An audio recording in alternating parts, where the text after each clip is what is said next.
Good morning and welcome to another Angle of Pursuit podcast. It's our Sunday morning live stream ahead of the Verizon 200 at the Brickyard. Joining me to break everything down with qualifying in the books is Brian Twining. What's up, Brian? Good morning, Kyle. Yeah, as people can tell, it's slightly still kind of early out here on the West Coast with both of us getting up to prepare for this. So don't mind our sleepy slurring of words, but yeah, I mean, this is going to be a cool race, dude. The first time they've ran the road course here at Indianapolis. I'm really excited to see how this turns out, especially after qualifying with some interesting names near the top there. Yeah, no, it's very exciting. There's a lot to get into. Obviously, we did our normal preview on, Thursday, releases Friday morning. But with qualifying, we wanted to try and get in. We've been trying to do these Sunday morning, live streams when we can. Obviously, the schedule has been a little wonky, but we're very excited to talk about this race, talk about what we're doing, and more importantly, update, kind of what the betting board looks like, and talk about the players will be, or the drivers will be targeting on DraftKings. I guess let's start with kind of talking about the Xfinity race on Saturday, to get kind of a basis of where our heads are at for today's race. Austin Cindric won, Allmendinger 2, two guys that we talked about in the betting preview, and we can kind of talk about them for DraftKings. You were telling me about Chase Elliott. I thought that was kind of crazy how he had to jump. He jumped in a car at the last second, start in the back of the field, still finishes top 5. It's not even fair for a guy of his caliber racing against these youngsters down the Xfinity series. For him, it was probably treated as more like a practice, just knowing he was going to finish near the top. And I think it's really a good indication as to what we're going to expect out of him today as well. Yeah, I think it's good for us, but I do think it's funny. It's imagine like Mike Trout going and playing in AAA, or like LeBron going and playing in the G League. Like that would just never happen. Yeah, it's true. But that happens in these races, and obviously they only can do a certain number of times a year. But so let's talk qualifying. Your boy William Byron. We talked a little bit about him on Thursday. He ends up qualifying first. And we'll figure out what we can do with him over on DraftKings, because initially you're saying, no, I can't get to him.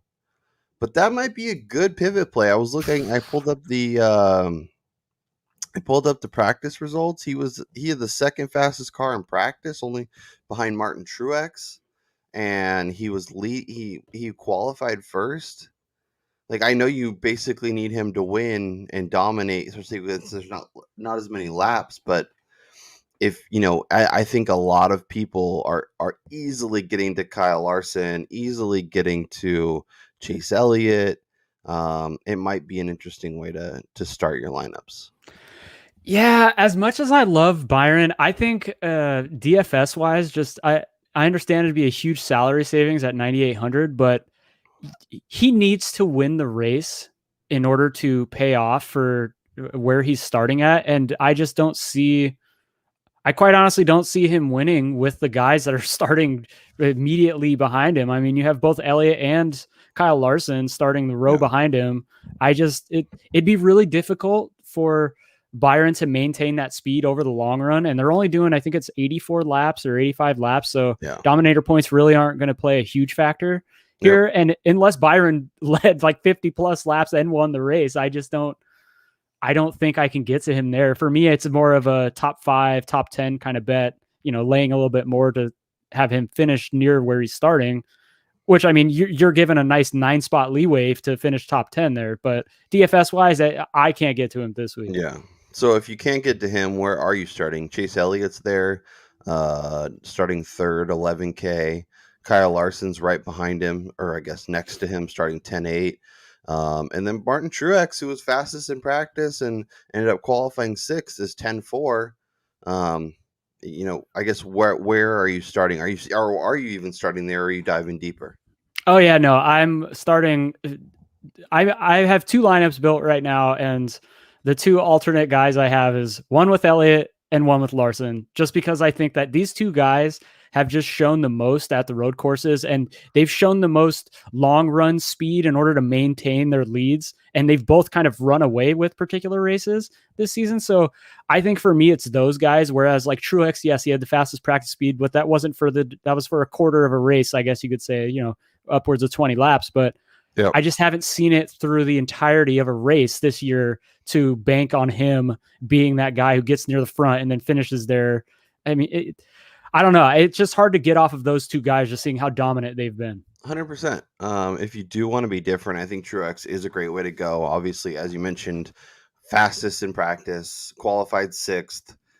Traditionally runs really well at road courses.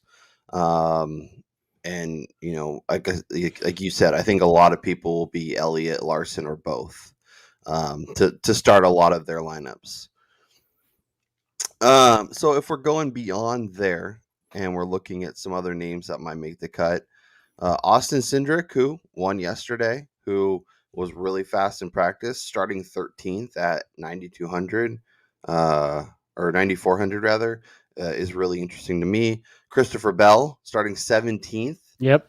Super fast in practice, runs really well has run, coming off a really impressive result last week, could make a ton of sense. I guess where's your head at as we kind of dive, below 10K and kind of look at some names that we might be, going second, third, fourth slots in our lineups. Yeah, I really like Cindric starting in that 13th spot because we saw, I mentioned this on Thursday's recording, the Penske cars were running really well at Watkins Glen, and I expect them to have nice packages for today as well. And Cindric is a guy who, he won the Xfinity race yesterday, and he's really good at road courses. And I think that's a good starting spot for him to potentially move into the top 10 and then get into that top 5 market, for $9,400. That's a great way to get into that range. And then, like you said, Christopher Bell, we talked about this through Twitter during last week's race. Maybe it's time to get back for me, it's time to get back on the Christopher Bell train, because this dude has been freaking amazing the last 4 races. He's finished top 10 in all 4. He's got 2 top 3s, and he just kept coming off a 7th place finish last weekend at Watkins Glen. So, yep. I like riding the streaks. I tend to follow the trends. So I think I'll be on Bell this week. I'll tell you what we won't be doing. We won't be rostering Eric Jones. We're not I'm not trying it, not going there, not doing it. Another interesting name I wanted to hit on too, since we're talking about guys we follow a lot, and that's Daniel Suarez. Dude qualified 5th. Yep. Now, is there any confidence level in him, even staying near that starting position for his salary? $6,600. It's a no from me, dog.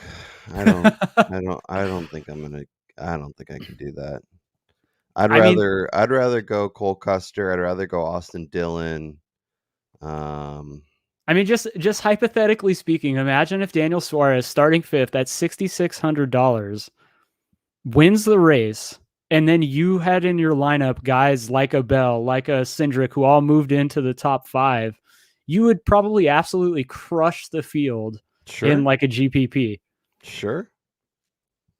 Yeah. Now, that's not saying Suarez is going to win, but no, it would take a lot, and he was only 17th in practice, so that I like to use a combination of, when we have practice and qualifying, use a combination just because you can get an idea of, was it one kind of amazing lap they put together. Obviously, you can kind of tank it in qualifying or in practice and try different things and not actually do what you're going to do in the qualifying, and I think that's exactly what what's his name, Chase Elliott, did, because he wasn't one of the fastest cars. He was right in the middle of the pack, 23rd in practice, and then these guys are setting up their cars. Or Kyle Larson, and you dominate road courses and you perform really well. There's a lot less incentive. You just want to make sure your car's not going to fall apart as you fire it up and get going around the corners. Yeah, you just get comfortable with the turns and stuff, right? So okay, here's especially on a track where they've never really ran before. I think that is interesting that they get both practice and qualifying to kind of get a little comfort with the track. Let's jump over and look at some betting odds and see what's moved, see what's going on. I'm going to throw up the odds as of Thursday to give us a little jumping off point to kind of um, see what's going on. It looks like a lot of stuff's kind of not moving a ton. Chase Elliott's actually down to plus 220, which I think is interesting. Larson's the same. Truex a little bit shorter. Kyle Busch the same. Kyle, but yeah, Byron huge. He's up yeah, to 10-1. yeah, he was 25, and Woo! obviously qualifying first is interesting. Cindric at 18. What was he at? 20. So yeah, I moved up a little bit, but There's a couple names, yeah. So I'm sure, looking at. We mentioned him on Thursday, and it's gross because I hate this, but I'm looking at value here. But that's Joey Logano at 25-1. Maintained the same number. He was 8th fastest in practice, and he qualified 7th. So yeah, he's got a consistent idea of what he's doing here. It's a big number. And then the other guy for me again is I'm going back to it. Denny Hamlin, my best bet to finish in the top 3. He did really well practice, qualifying not so much, but maybe that's was him trying a few things because he knows that he has the car to move up the field a little bit, and he's been running really well at road courses. So at double digits, it for me it's another shot in the dark kind of play. yeah. If we're going beyond 10-1, Christopher Bell is always somebody I'm going to get to. And I'll say it again. I think he's a guy that does really well, or kind of struggles a little bit. And with his performance and the way he's been running a little bit lately and last week, somebody I could get on board with. Alex Bowman is interesting to me at 30. I know he didn't practice very well or qualify really well. And, if we look at him over on DraftKings, becomes somebody that, 8,400 starting 24th could be interesting. Now it might be all for naught because he doesn't perform super well and ends up not working out. Maybe he's a top 5 or a top 10 bet, but somebody at his number that I could see myself getting to. Yeah, I mean, top 10 for Bowman right now is plus 130, which Yeah, he's a guy who's shown the ability to consistently run inside there. So getting plus money at that is a nice number. 100%. Austin Dillon could make some sense too. I know he's kind of one of those drivers that can be a little frustrating to back and a little frustrating to try and roll with because he's not the model of consistency, but that's why he is 75-1 and 10-1 to top 5, and we go to the top 10 market. Man, there's some short numbers. I wonder, do they have the not top 5 numbers? I don't see those. I think they got rid of those in favor of the top 20s that they So added. yeah, I think you're right. So Suarez plus 350 to top 10, starting up in the front. He's Mike, he's minus 160 to top 20. So that just tells you what they're expecting, how yeah. far back they're expecting him to fall. Dillon's plus 350. Custer plus 450. Those, if you want to take some a little bit longer shots, I think that could be kind of fun, kind of interesting. Man, I don't know. I think it's really interesting though. Looking at the top 10 market, Logano is plus money. I mean, he's even money right now. Yeah. I think that's a great bet. Yeah. No, you're team Joey Logano, which is R.I.P. Joey Logano this week. That's so bad, but yeah, it's true. I talk Yeah. shit. He does good. I back him, and he talks Yeah. shit back to me by sucking. Yeah. Him and Brad Keselowski are your nemesis. It's the damn Penske team. So maybe that means do not play Austin Cindric in DFS. Are you still riding the Corey LaJoy if you're looking? Oh hell yeah! Corey LaJoy is in all my lineups. He's just 20 plus points in like 7 straight races at DK. I just don't. Yes, he's in there. I mean, I like him too. He's 4-1 to top 20. I'll place a little bit on that too. I think that's a decent bet. He's starting like I think he's 26 this week or something. 4-1 to top 20. Yeah, I love that. Yeah, he's only got to move up 6 spots, and he's good at road courses. I mean, why not? Yeah, 4-1 is a number. That's a number I could get on for a top 20 too. That's just half the field. Yeah, no, that makes a ton of sense. Yeah, and then I was looking at the driver, like the driver matchups. One Hmm. that I'm all over, Ricky Stenhouse minus 140 versus Bubba Wallace. Bubba Wallace is my dude. I love 2311 racing, but he just sucks at Yeah. these road courses, and he just cannot put a full race together. It's just can't get out of his own damn way. And Stenhouse, I mean, he runs okay at these tracks. So I'm all over that number in a driver matchup. Yeah. Speaking of matchups, Christopher Bell plus money versus Denny Hamlin. I like that. Woo, that's an interesting matchup Plus there. 110. Like I get like Denny Hamlin's. We've been talking about him for the past few weeks, and maybe there's a world where he doesn't make the playoffs despite He's starting got like to one of the win one of best these, dude. drivers. But He's got to win one of these. that is interesting. Logano over Harvick speaks to your Logano love, and I think something that could make a lot of sense. No, number is a little short for me to. I mean, minus 150. Yeah, And Harvick is a good driver. He's a guy. He's consistent. yeah. So Allmendinger plus 110 versus Willie Byron. now You that's know, an interesting number. that's Allmendinger's run at these courses. He is as close to a ringer in NASCAR for particular tracks that they have. This dude is every time he runs at a track, he's top 10. So Yep. So that's something that I think is very, very interesting. So our best bets. Well, let's refresh the best bets from last week. I think I have them written down actually because we're trying smart that to way now. be all professional and whatnot. Let's see here. Brian had you had Denny Hamlin top 3 at plus 320. Yeah, it's still the same number. I'm still riding that. And I had Kyle Larson top 3 at minus 105. And I'm still riding that. Yeah. Anything else now that we're talking on Sunday morning? I think that Suarez number is really interesting. Or the LaJoy number, the top 20, that 4 to So 1. so yeah, LaJoy will be on there. Stenhouse versus Bubba Wallace minus 140. I like Logano top 5 plus 350. I think there's a good shot at him moving up into the field and getting in that top 5 range, or just going Logano top 10 at even money. I think is a good number. Yeah. Yeah, Bowman at plus 130 at top 10. That just shows you what the sharps think of his ability at road Yeah, courses. well, I mean, what the book has expectations for sure, and it's hard. yeah, It's hard with some of these guys, right? Because like the bigger your name is, the better chance that someone could just lay a number on it, even if it's not really yes. in terms of the math, Okay, the way to go. here's another one I just found. Okay, so Cole Custer for a top 20 minus 120. You're almost getting even money for a guy who hasn't finished outside the top 20 in the last 4 races this season. Yep, and So his last 3 road courses were like 2019 and 17 or something. So yeah, starting in the top 10 this week. look at that.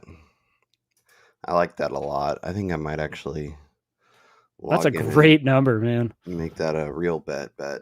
Um, I wish we could bet Eric Jones not top 20. So maybe it would propel him into the top 20. right. It's like So that then we play reverse him on psychology thing. DraftKings, but we fade him on at the sports book, and then we try and middle it. Yeah, exactly. All right, we got about 50 minutes till the race. If people that are joining us live, thanks for hopping on. Thanks for joining us. If you have questions, don't hesitate to leave them in the chat.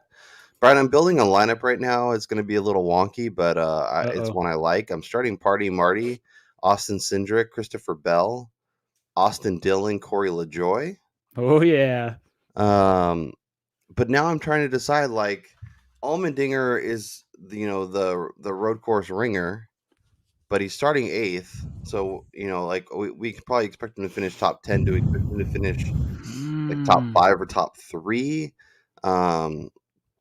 Bowman is there at 8,400, could make some sense, but I'm also, starting without Larson or Chase Elliott and starting with Truex makes things a little more unique at the top. So I'm trying to be a little safer, I guess.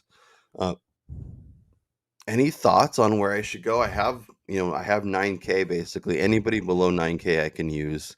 And as we talked about before, avoiding, we don't necessarily have to spend all of our bankroll, or even, we could leaving it, 500 to 1,000 on the table is not a problem. I could just throw Eric Jones in there and call it a day.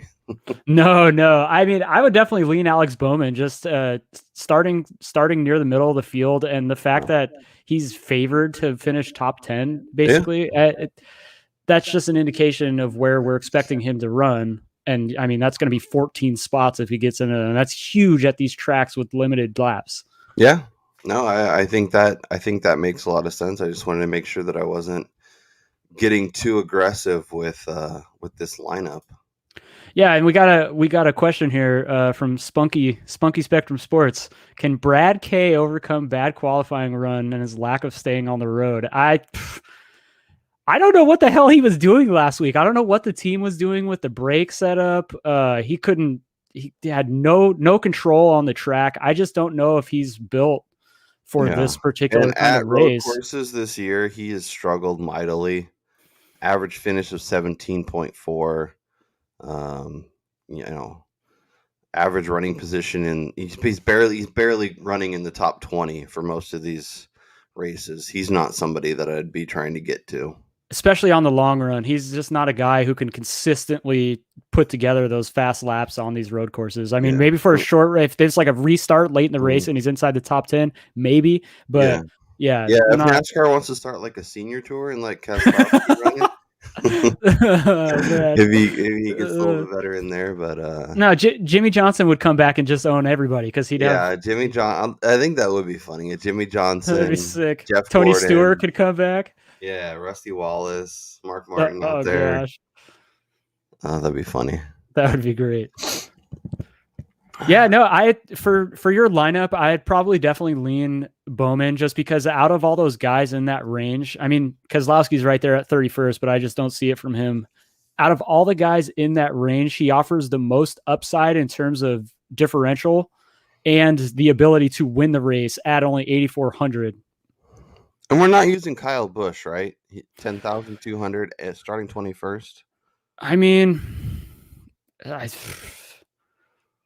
in a race that's really not predicated on dominator points, it's interesting that we both kind of glossed over him, but yeah, I don't know. He's so hot-headed. I worry that he's the kind of guy that would have difficulty moving up the field and wind up getting into it with somebody. And I mean, if you look not at finishing his numbers, today. If you look at his numbers over the road course races this year, he's got the 5th best results. All right, I guess let's look at finishes. Yeah, 1, 2, 3, 4.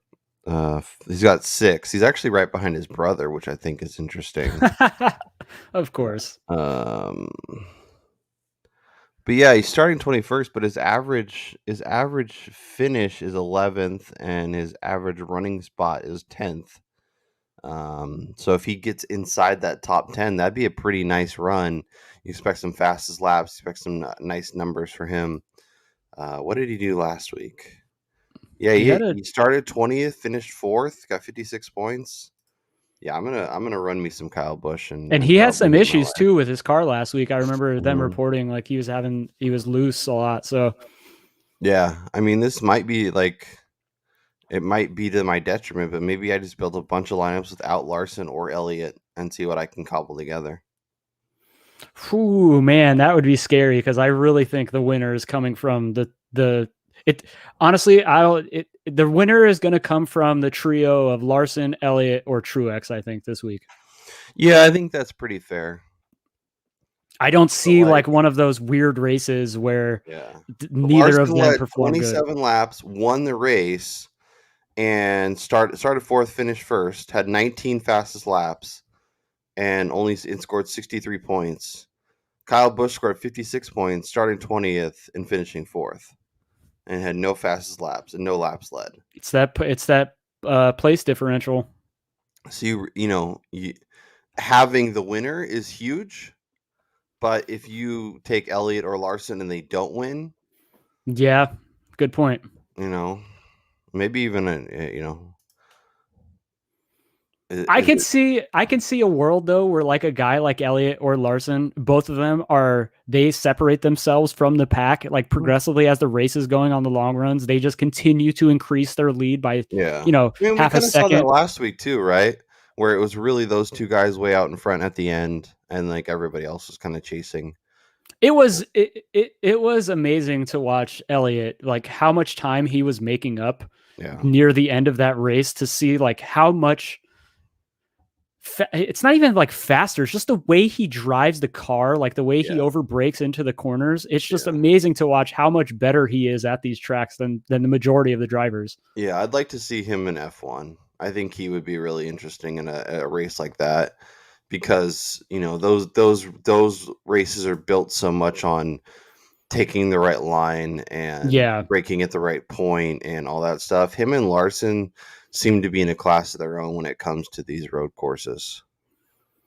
I mean, Truex he's hanging there, but Oh he's yeah, but another he's guy who definitely, you can belongs on the tell he's. senior tour. And as you get older, your reactions are even if it's just slightly off. Are we saying Truex needs to go through Yeah, he the needs to consider the senior tour as well. yeah, and he needs to go to the semi-annual driving course Yeah, every year to make sure he's still yeah, capable. for sure. Yeah, go do his parking lot test just to make sure everything's good. Yeah. You still see where he's going. Yeah, no, that was really interesting. You mentioned that about Kyle Busch because I completely. Whew. Should we be considering Kurt Busch then at 9K, who's also done really well and starting 20th? No, I've talked about this dude a few times early in the season when you kept getting behind him. It's just he's consistently not consistent. I mean, it's got a group of top 10s and then a 20th and then two top 5s and then a 13th and a 16th. It's just you have to get lucky with him and pick the race that he does really Yeah, well. And at that price for where he's starting, I think he's going to be rostered a ton too. yeah, yeah. He's got a good enough history. Um, so if we're looking in that range, he's at 9K. Below him is Alex Bowman, who we both like. Ryan Blaney is somebody that I always gravitate towards, even when I probably shouldn't. You're Uh, the Blaney and backer. then just above him is Logano and Cindric. Um, yeah, Now it's interesting with Cindric though too to see what his ownership is like because he is kind of that kind of name that yeah, he won the Xfinity race. He's starting where he is. He has the potential to move up spots that probably a lot of people are going to mhm. have him in their lineups. Yeah, yeah. So then are we? I guess is Christopher Bell the play at 9,200 because it feels like people are either going to go Kurt Busch or Cindric, but maybe all three of those guys are going to be heavily owned, and this conversation's all for naught. That would be that's probably more likely to happen than anything else that we've been saying. So And the pricing is it's interesting when they do pricing ahead of qualifying yeah. because you can find some values, but you can also find some interesting results. Ricky Stenhouse starting 22nd at 5,900. See, I like him at the 22nd mark for 50 because you're only looking for a few spots to move up. I mean, Yeah. see, What's his top 20 number on the betting board? let's see. He's plus 130, so that's another number I could get to. Yeah. Top 20, he's got to move up 2 spots. Just don't wreck Ricky. Ricky spinouts is as long as he doesn't make an appearance will be good. Yep.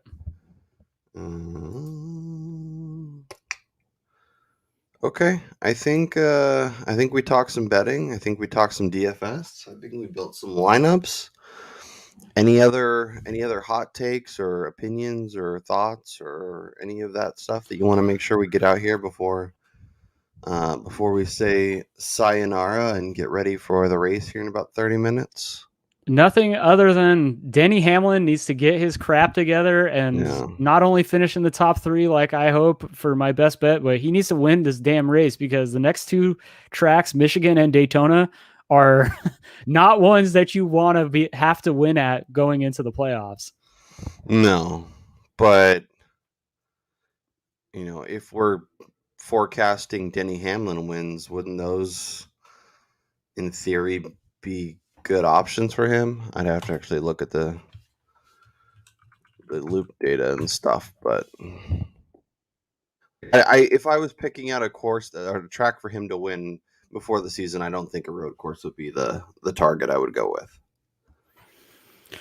Yeah, we'll see. I'm excited to see how this race turns out. That's for damn sure. Sure. So, all right, that's Brian Twining. I'm Kyle Robert. Enjoy the race. We'll talk to you guys next week.